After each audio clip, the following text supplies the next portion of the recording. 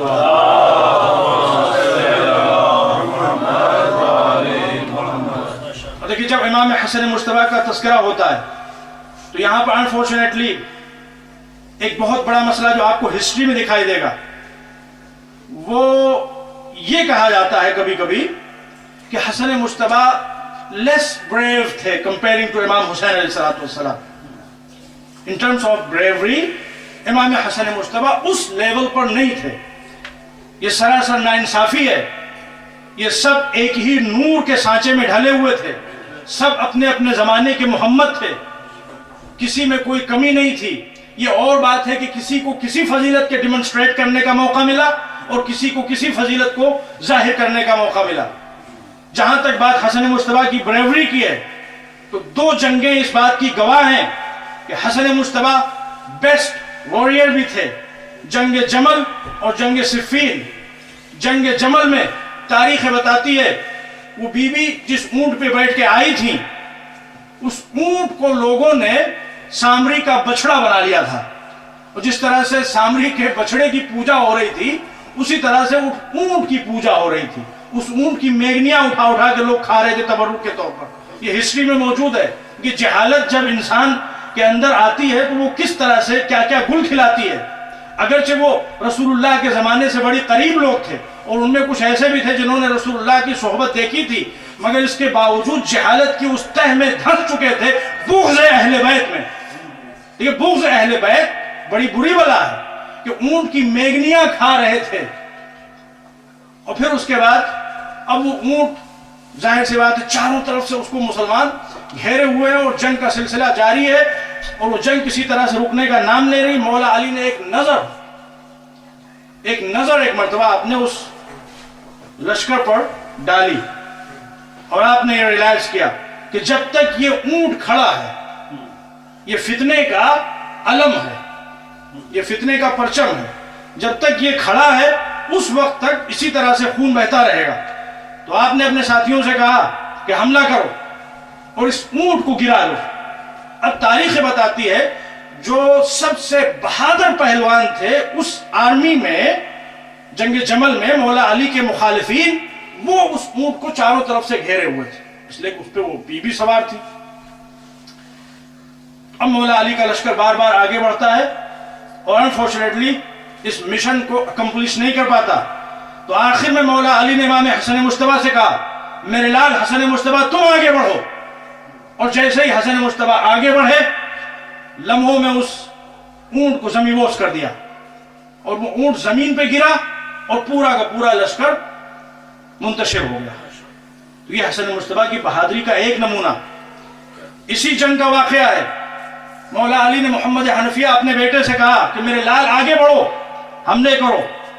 تو محمد حنفیہ آگے بڑھتے ہیں اور بار بار پیچھے ہٹ جاتے ہیں. بابا تیر دیکھیے کس طرح سے تیروں کی برسات ہو رہی ہے. تو یہاں پر بھی تاریخ بتاتی ہے کہ مولا علی نے اپنے بیٹے امام حسن سے کہا کہ میرے لال تم آگے بڑھو، اور حسن مجتبیٰ تیروں کی اس برسات کو توڑتے ہوئے اور چھانٹتے ہوئے آگے بڑھ گئے. تو ایسا نہیں کہ حسن مجتبیٰ بہادر نہیں تھے. صفین کا میدان گواہ ہے. جب مولا علی کا لشکر ذرا دیر سے صفین کے میدان میں پہنچا اور امیر شام کا لشکر جو وہاں پہلے سے موجود تھا انہوں نے گھاٹ کے اوپر جہاں سے پانی لیا جا سکتا ہے شور، اس کے اوپر آلریڈی قبضہ کر لیا تھا اور پانی بند کر دیا تھا. دیکھیے پانی بند کرنا یہ دشمنان اہل بیت کی پرانی خصلت رہی ہے، اور پانی پلاتے رہنا یہ آل محمد علیہ السلام کا مزاج رہا ہے. اور اسی لیے ہماری مجلسوں میں اور ہمارے جلوسوں میں سبیل حسینی کا انتظام رہتا ہے کہ پانی پلانے والے کون ہیں اور پانی بند کرنے والے کون ہیں، یہ دنیا کو پتہ چلے. تو تاریخ کہتی ہے کہ مولا علی کا لشکر بار بار آگے بڑھتا ہے اور آگے بڑھنے کے بعد ظاہر سی بات ہے وہ راستہ کھولنا چاہتا ہے پانی تک پہنچنے کا، مگر انفارچونیٹلی کامیابی نہیں ملتی. پھر آخر میں مولا نے امام حسن مجتبیٰ سے کہا میرے لال تم آگے بڑھو. اور جب امام حسن مجتبیٰ آگے بڑھے تو لمحوں میں وہ میدان بھی فتح کر لیا. تو یہ حسن مجتبیٰ کی بریوری، یہ حسن مجتبیٰ کی بہادری اور شجاعت. اور دیکھیے ایک بہت بڑا مسئلہ جو امام حسن مصطفیٰ کی حیات طیبہ جب آپ پڑھیں گے ہسٹری، جو ناانصافی ہے، جو انجسٹس ہے، وہ شادی کے مسئلے کو لے کے ہے. لکھنے والوں نے لکھ دیا نعوذ باللہ کہ حسن مصطفیٰ کو شادیوں سے بڑی محبت تھی، اور انہوں نے ایک کے بعد دو اور دو کے بعد تین اور شادیوں کا ایک سلسلہ شروع کیا. کیا آپ امیجن کر سکتے ہیں کہ جاہل مسلمانوں نے کتنی شادیاں حسن مصطفیٰ کے لیے لکھی ہیں؟ آپ بتائیے کتنی شادیاں لکھی ہوں گی میکسیمم؟ 300. 200 نہیں بھائی، 300. کہ امام حسن مصطفیٰ نے 300 شادیاں کی اور عورتوں کو طلاق دیا. نعوذ باللہ. دیکھیے یہ بھی اگین میں اس کو ایک دوسرے انداز سے تجزیہ کرتا ہوں. دیکھیے 300 شادی، اسلام کا قانون کیا ہے شادی کے سلسلے میں؟ اسلام کا قانون ہے کہ 4 بیوی سے زیادہ ایک وقت میں نہیں ہو سکتی، اور وہ 4 بیوی بھی there are many conditions. In conditions کی اویلیبلٹی میں یہ پرمیشن ہے کہ انسان ایک شادی سے دوسری شادی کی طرف بڑھے. اور ظاہر سی بات ہے اس ملک میں چونکہ ملک کا قانون نہیں لہذا وہ دروازہ بھی بند ہے. تو اگر کوئی چوتھی سے 5ویں شادی کرنا چاہے تو قانون شریعت کیا ہے کہ پہلے ایک بیوی کو اسے طلاق دینا ہوگا، اور طلاق کے بعد 3 ساڑھے 3 مہینے جو عدت کا پیریڈ ہوتا ہے اس میں وہ دوسری شادی نہیں کر سکتا جب تک وہ عدت کے. دیکھیے اسلام کا کتنا خوبصورت سسٹم ہے. شادی کے لیے اسلام میں بالکل فلیکسیبلٹی، بالکل آسانیاں. یہ جو شادیوں میں جھمیلے دکھائی دیتے ہیں، وہ ولیمہ ہو رہا ہے اور شان و شوکت کا ایک سمپل سا ولیمہ مستحب ہے، ریسپشن ہو رہا ہے اور یہ جھمیلے اور وہ جھمیلے اور یہ اخراجات اور وہ ایکسپینسز، یہ فارمیلٹیز، یہ سب لوگوں کی بناوٹی چیزیں ہیں. اسلام سے ان کا کوئی تعلق نہیں. اسلام میں شادی ایک عبادت ہے، اور عبادت میں سمپلسٹی کو آبزرو کیا جانا چاہیے. اسلام کا قانون ہے. شادی اہم ترین عبادتوں میں سے ایک عبادت ہے، اور حضور کا مشہور ارشاد ہے کہ اگر بغیر شادی کے ایک انسان نماز پڑھتا ہے، کتنے خضوع و خضوع کے ساتھ نماز پڑھے، اس کی نماز کا ثواب کم ہے. اور اگر یہی انسان شادی کر کے نماز پڑھے تو 70 ٹائمز ایکسٹرا ثواب اس کو ملے گا. 70 ٹائمز ایکسٹرا ثواب ملے گا. تو شادی اسلام میں ایک بہت بڑی عبادت ہے.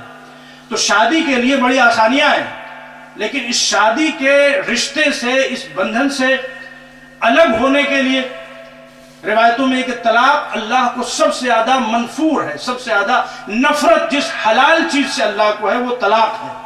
صرف اور صرف ایکسیپشنل کیسز میں طلاق کی اجازت ہے، اور طلاق کے بعد بھی شوہر کو یہ حق نہیں ہے کہ بیوی کو فوراً اپنے گھر سے باہر نکال دے. 3.5 مہینے تک 3 مہینے تک وہ گھر میں رہے گی اور اس کے تمام رائٹس اسی طرح سے ریزرو رہیں گے، اور اس 3.5 مہینے کے پیریڈ میں ابھی بھی وہ اس کی وائف شمار ہوگی اور یہ اس کا ہسبینڈ شمار ہوگا. اور اگر دونوں آپس میں ریکنسائل کر لیں تو ان کو کچھ پڑھنے کی ضرورت نہیں، کچھ کرنے کی ضرورت نہیں ہے، بس دوبارہ پھر سے ان کی شادی بحال ہو گئی. یہ اسلام کا قانون ہے. تو 5ویں شادی کرنے کے لیے ہم پلٹتے ہیں اس پوائنٹ کی طرف. 5ویں شادی کرنے کے لیے کم سے کم 3 ساڑھے 3 مہینے کی مدت درکار ہے. تو اس حساب سے اگر آپ سوچئے تو ایک انسان 1 سال میں کتنی شادیاں کر سکتا ہے میکسیمم، جبکہ اس کے گھر میں 4 موجود ہوں آلریڈی؟ بہت سے بہت 4 شادیاں کر سکتا ہے. 4 شادیوں سے زیادہ شادی 1 سال میں پاسبل ہی نہیں ہے شریعت کے اعتبار سے، اگر انسان ایک بیوی کو طلاق دیتا ہے. چلیے مان لیجئے 6 شادیاں. امام حسن مجتبیٰ کی میرٹل لائف کل ہے کتنی، جہاں سے ان شادیوں کا سلسلہ شروع ہوتا ہے جو مورخین نے لکھا ہے اور 300 تک پہنچایا ہے؟ only 14 years. تو 14 years میں کتنی شادیاں ہو سکتی ہیں 4 کے حساب سے؟ بتائیے بھائی. 48 شادیاں ہو سکتی ہیں. اور مان لیجئے بہت سے بہت چلیے 50 مان لیجئے، 60 مان لیجئے. یہ 300 کہاں سے آئیں؟ یہ 300 آئی ہیں مسلمانوں کی جہالت کے کارخانے سے. ایک سوال پڑھ دیں محمد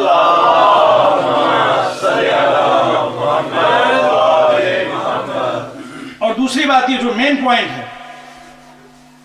یہ ہم دوسروں کے اعتبار سے بات کرتے ہیں، ہمارے اعتبار سے تو حسن مجتبیٰ معصوم، اور وہ حسن مجتبیٰ جو جعدہ بنت اشعث جیسی زوجہ کو اپنے گھر میں رکھے ہوئے ہو، اگر طلاق ہی دیتے تھے حسن مجتبیٰ تو اس کو کیوں نہیں طلاق دیا؟ اس کو تو طلاق دیا نہیں، جو قاتل تھی، جو جام زہر لیے ہوئے بیٹھی تھی، اور طلاق دے رہے ہیں، طلاق دے رہے ہیں، طلاق دے رہے ہیں۔ یہ ظلم ہے اہل بیت عصمت و طہارت پر۔ اور اگر خدا نخواستہ اس طرح کی کوئی بات ہوتی تو اس کا پروپیگنڈا کب ہونا چاہیے تھا اور کس کی طرف سے ہونا چاہیے تھا؟ دیکھیں، امام حسن مجتبیٰ کو جو سب سے بڑا دشمن تھا اس زمانے میں وہ کون تھا؟ امیر شام۔ لیکن پوری اسلامک ہسٹری میں کہیں نہیں ملے گا کہ امیر شام کے پیریڈ میں اس طرح کا کوئی ایشو اٹھا ہو۔ یہ جو شادی والی داستانیں ہیں یہ آپ کو دکھائی دے رہی ہیں۔ بنو عباس کا ایک ٹائرنٹ تھا جس کا نام ملتا ہے منصور دوانقی، یہ سیکنڈ ظالم بادشاہ تھا بنو عباس کا، اس کے پیریڈ سے یہ شادی والی داستانیں کتابوں میں آنا شروع ہوئیں۔ اور اس سے پہلے معاویہ کے زمانے میں اس کا کہیں بھی ذکر نہیں ملتا۔ معاویہ کے بعد مروان، یزید کے بعد مروان کے بعد عبد الملک، اور عبد الملک کے 4 بیٹے، اور یہ پورا بنو امیہ کا سلسلہ چلتا رہا۔ بنو امیہ کے آخری بادشاہ تک اسلامک ریفرنس بکس میں امام حسن مجتبیٰ کی شادی کے حوالے سے کچھ کنٹروورسی نہیں دکھائی دیتی۔ اگر امام حسن مجتبیٰ کی حیات طیبہ میں اس طرح کا کوئی مسئلہ ہوتا تو امیر شام جو حسن مجتبیٰ کا سب سے بڑا دشمن تھا اور وہ ہر طرح کے پروپیگنڈے کر رہا تھا، اس کو تو موقع مل جاتا اس مسئلے کو اچھالنے کا، اور اس زمانے میں اس مسئلے کو ہائی لائٹ کیا جاتا، اور اس دور سے ان چیزوں کو کتابوں میں آنا چاہیے تھا۔